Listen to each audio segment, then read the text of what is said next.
English grammar ক্লাসে তোমাদের সবাইকে স্বাগতম। আজকে আমরা ইংলিশের দ্বিতীয় ক্লাসটি করতে চলছি, সেটা হলো তোমাদের লিসেন টু। তুমি যে ক্লাসে হও না কেন, ষষ্ঠ থেকে দশম পর্যন্ত সবারই লিসেন টু তে রয়েছে প্রোনাউন। এবং আজকের এই ক্লাসে আমরা প্রোনাউন সম্পর্কিত ইন টোটাল বলবো, অর্থাৎ আজকের ক্লাসের পরে প্রোনাউন নিয়ে তোমার কোনো টেনশন থাকবে না, এবং প্রোনাউনের যেখান থেকে যেভাবে প্রশ্ন করা হোক না কেন, যে ধরনের গ্যাপ পূরণ করতে বলা হোক না কেন, তুমি আজকের এই ভিডিও দেখার পরবর্তী থেকে প্রোনাউনের সবকিছু করতে পারবা। তো চলে প্রথম কথা হলো, প্রোনাউন যদি শুরু করতে চাই তার জন্য আমাকে জানা উচিত প্রোনাউন কাকে বলে। যে সকল ওয়ার্ড না কোনো নামের পরিবর্তে ব্যবহৃত হয় তাকে প্রোনাউন বলে। দেখো, আমরা যে নাউনগুলো ব্যবহার করতাম বিভিন্ন নাম, তার পরিবর্তে যে আমরা যেগুলো ব্যবহার করি তাকে বলা হয় প্রোনাউন। ফর এক্সাম্পল, কিছু প্রোনাউন আমি এখানে দেখাচ্ছি, মূলত এই প্রোনাউন গুলো সবচেয়ে বেশি ব্যবহার করা হয়। যেমন I, my, me, we, our, us, এগুলো আমাদের একটা প্রোনাউন, যেগুলোকে পার্সন হিসাবে তুমি যদি হিসাব করো ফার্স্ট পার্সন বলতে পারো।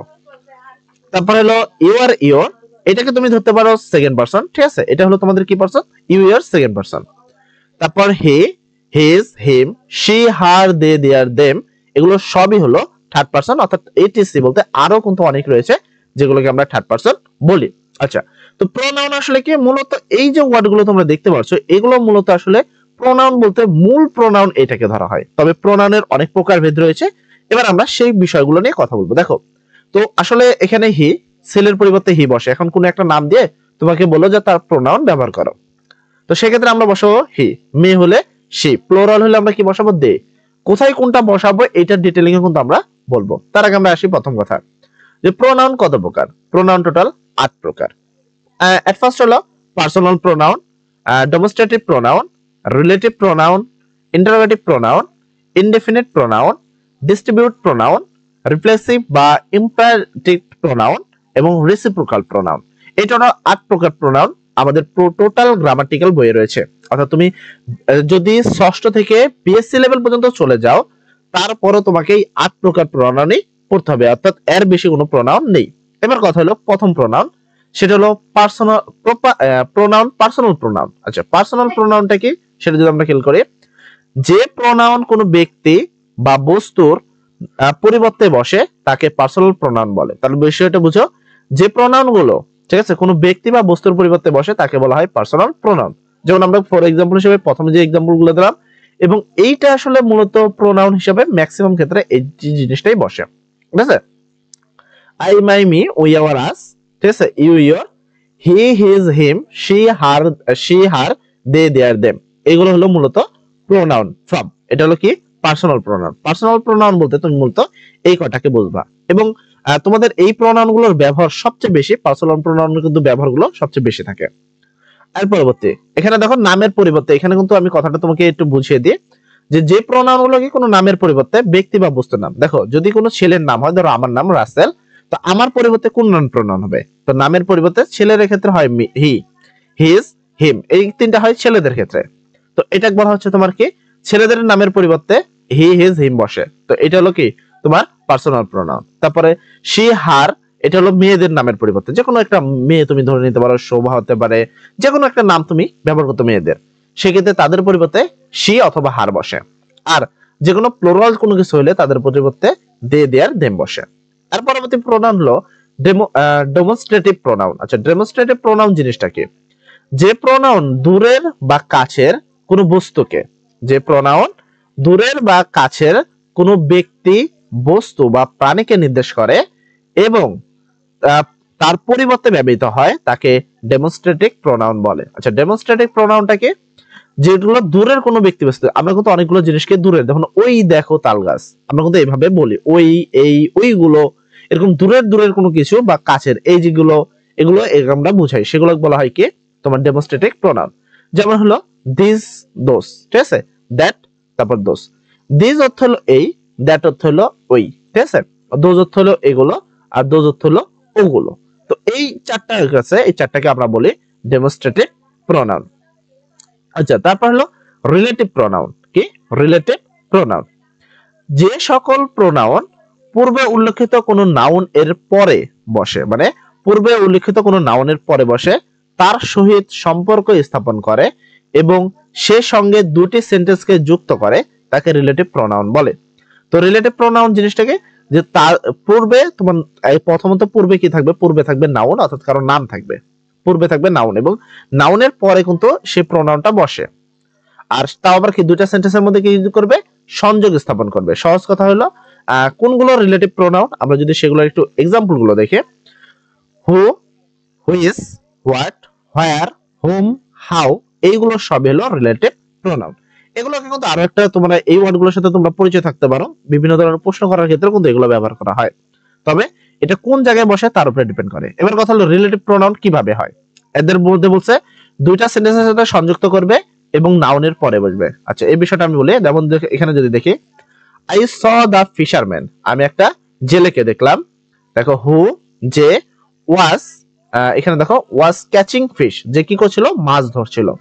তাহলে এখানে হলো তোমার এই রিলেটিভ প্রোনাউনের আগের ওয়ার্ড হলো এটা ফিশারম্যান, এটা কিন্তু একজন মানুষের নাম বা একটা জেলে, এটা জেলে common noun.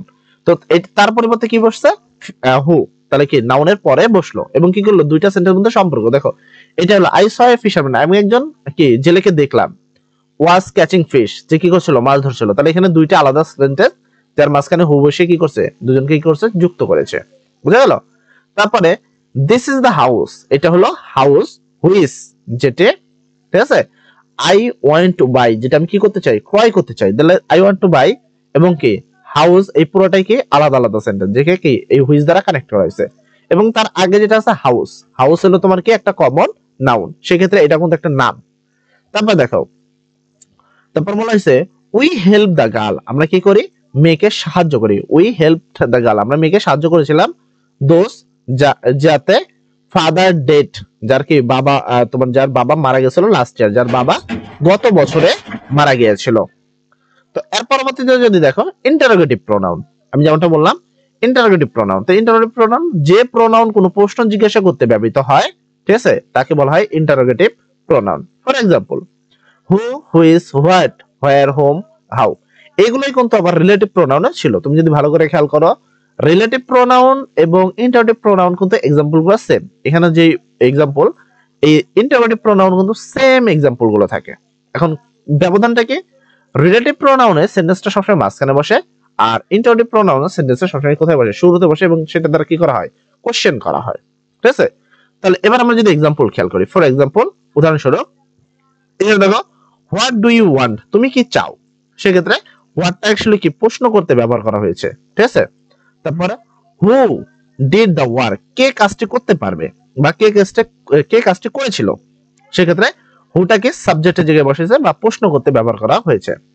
Which is your brother, কোনটা তোমার ভাই। সেক্ষেত্রে হুইচটা কি করতে, প্রশ্ন করতে ব্যবহার করা হয়েছে। মানে প্রথমে যদি বসে তাহলে আমরা বলি ইন্টারোগেটিভ প্রোনাউন। তুমি কিভাবে বুঝবা, যদি কোনো জায়গায় এরকম কোশ্চেন মার্ক দেখো, সেক্ষেত্রে অবশ্যই মনে রাখবে যে সেখানে ইন্টারোগেটিভ প্রোনাউন বসবে। ঠিক আছে? আশা করি এই বিষয়টা তোমার সম্পূর্ণ ক্লিয়ার হয়েছে। আচ্ছা, এরপরে ইনডিফিনিট প্রোনাউন। ইনডিফিনিট প্রোনাউন কি, কোনো বিশেষ ব্যক্তি বা বস্তুকে না বুঝিয়ে, ঠিক আছে, অনির্দিষ্ট ব্যক্তি বা বস্তুকে বোঝাতে যে প্রোনাউন ব্যবহৃত হয় তাকে ইনডিফিনিট প্রোনাউন বলে। তাহলে বিষয়টা বুঝো, কোন বিশেষ ব্যক্তি বস্তুকে না বুঝে অনির্দিষ্ট ব্যক্তি বস্তুকে বোঝালে সেক্ষেত্রে কি করা হয়, ইনডিফিনিট প্রোনাউন। ইনডিফিনিট প্রোনাউন গুলো কোনগুলো, ওয়ান, ঠিক আছে, একজন, এখানে কাউকে নির্দিষ্ট করে না বুঝে যে কোনো একজনকে বোঝানো হচ্ছে। নান, কেউ না, ঠিক আছে। আদার, অন্য কেউ, আনাদার, ঠিক আছে। তারপর কি নাইট, তারপর মেনি, ফিউ, সাম, সার্ভার, অল, দে, বোথ, ইটিসি, এগুলো সবই কি ইনডিফিনিট প্রোনাউন। এবার কথা হলো ইনডিফিনিট প্রোনাউনের এক্সাম্পল গুলো যদি খেয়াল করি, one should do one's duty, একজনের তার কাজ করা উচিত। ঠিক আছে। বোথ অফ দেম, তাদের মধ্যে দুজনই, বোথ অফ দেম বা তাদের মধ্যে সবাই, ঠিক আছে। আর রিলেবল, তাদের মধ্যে সবাইকে সম্পর্কযুক্ত। নন অফ দেম, তাদের মধ্যে কেউ নয়, ঠিক আছে। হেল্প হিম, কেউ তাকে সাহায্য করেনি। তো এইটা হলো তোমাদের রিলেটিভ প্রোনাউন। এরপরে ডিস্ট্রিবিউট প্রোনাউন।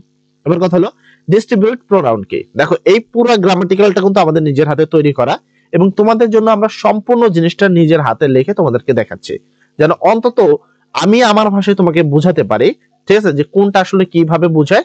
এবং আমি যখন বই থেকে পড়ানো শুরু করছিলাম তখন বেশ অনেকটা সমস্যা ওখানে দেখা গেছে, যে অনেকগুলা জিনিস নাই, শুধু নাউন কাকে বলে সেটা বলে দিয়েছে, হয়ে গেছে। তার নাউনের প্রকারভেদ নেই। প্রোনাউন কাকে বলে বলে দিয়েছে, খালি বললো যে কি নাউনের পরিবর্তে যেটা বসে সেটা প্রোনাউন, হয়ে গেল, এতটুকু ডান। তো আসলে কিন্তু এতটুকু না, প্রত্যেকটা টপিকের উপরে আমাদেরকে করে ফুল টু ফুল ঠিকঠাক ভাবে জানা উচিত। ঠিক আছে।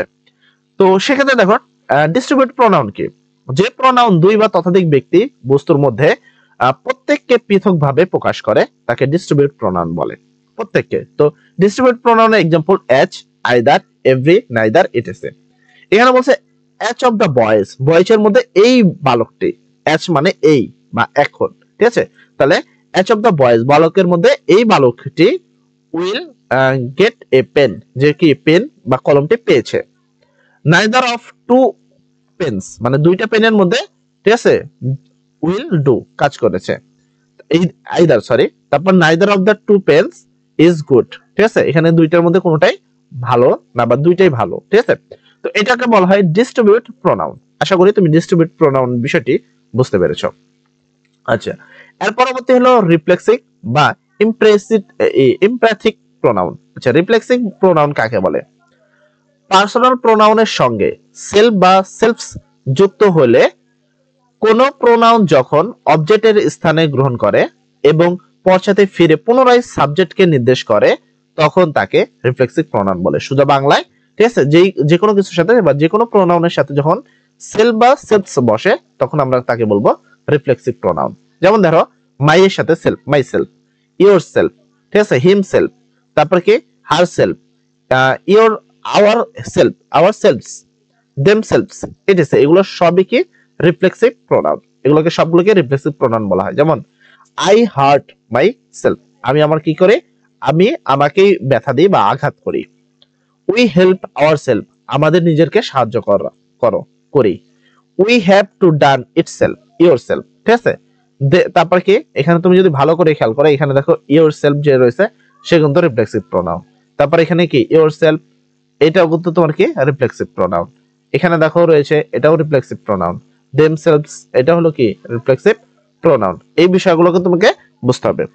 এবং 8 নাম্বার এবং সর্বশেষ প্রোনাউন হলো রেসিপ্রোকাল প্রোনাউন। রেসিপ্রোকাল প্রোনাউন, যে প্রোনাউন দ্বারা দুই বা ততোধিক ব্যক্তির মধ্যে পরস্পরকে বোঝায় তাকে রেসিপ্রোকাল প্রোনাউন বলে।